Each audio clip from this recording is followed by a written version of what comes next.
Did you know that BIMTrack has add-ins or plugins that you can use with other software so that you can view BIMTrack issues inside of those other software applications? To do that, the first thing you'll want to do is go to the BIMTrack website and go ahead and log in. Log in with your username and password. Go to the Bernard's Hub. Once you've got to this page, over on the left-hand side, you'll want to click on the button that says Integration. And then click on View Integrations. And here's a list of the different software applications that allow you to add this plugin add the BIMTrack plugin for. The most common one will probably be the Autodesk. With this plugin, you can use BIMTrack inside of Revit, Navisworks, and AutoCAD.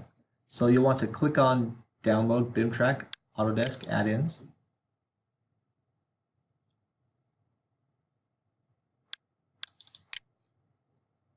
And then it will install, or it will launch a setup. You'll just want to hit the next button and then follow the instructions. It only takes a couple minutes to download.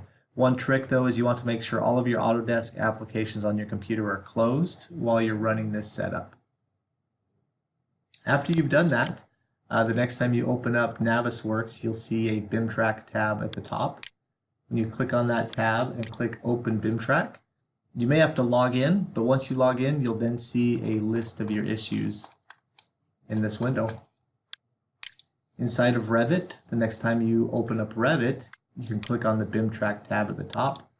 Click on Open BIMTrack. Again, you may have to log in.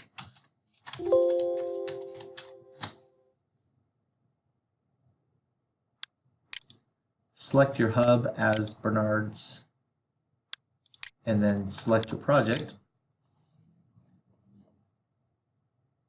And it will bring up the list of issues for that project. Now there will be other training videos that tell you how to use the filters, how to use these to view the issues inside of the software application, so be sure to check those out.